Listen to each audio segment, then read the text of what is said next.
so much for being on the show today. Sure, thank you. Well, I have often been a fan of the staycation, so I'm really interested in talking with you. You're a about, fan of the staycation? Really? Doesn't it mean well, just doing your laundry and calling it a vacation? for me, it meant staying in town, but at a nice hotel or someplace different. So I'm interested in the whole Smartcation thing, and there's been a lot of talk about more people are sort of killing the notion of the staycation. So I wanted to talk to you about that. Well, definitely, yeah. More people are hitting the road this year, according to a study we did, where we found that 57% of North Americans are planning to take vacations. Now, they're going to be shorter vacations, so we're calling them Smartcations. They're going to be about 4 days long, so they don't bust the budget. They're going to be value-oriented.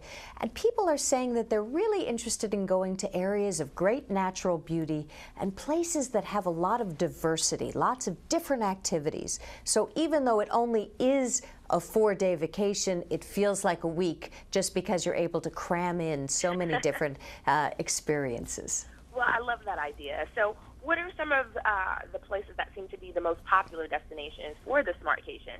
Well, I just got back from British Columbia, which I think is the ideal place for a Smartcation. Number one, it has tremendous natural beauty, mostly because you look at British Columbia, it's about the size of Texas and New Mexico put together. But while those states have 26 million people, you only have about 4.5 million in British Columbia. So you have these vast swatches of untouched wilderness. It's absolutely gorgeous with these rock granite cliffs and this beautiful sound, and it's just one of the most beautiful places you can ever go. And then when I was in Whistler, I was able to go on a bear watching safari. I did zip lining on the second longest course in North America.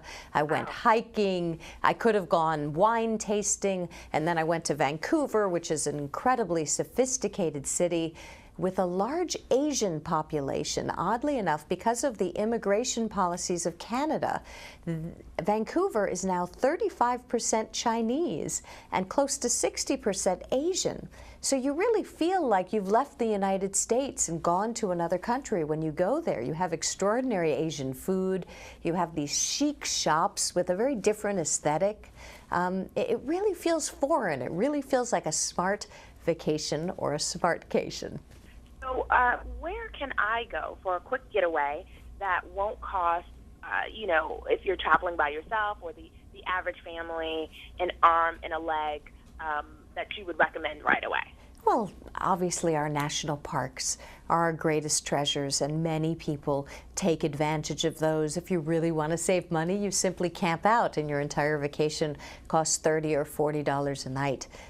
You can cross the border into Canada, as I was saying before.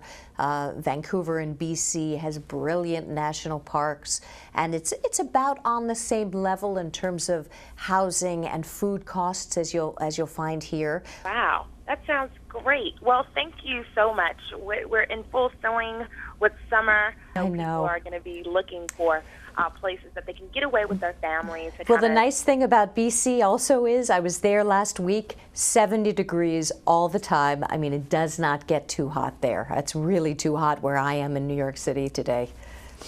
Yes. And we're in Atlanta, and it's been in the 90s for the past 2 weeks. So I think we both would appreciate 70-degree weather. Well, thank you so much for being on the show. I definitely feel more informed, and I look forward now to developing my newfound love for the Smartcation. Thank you.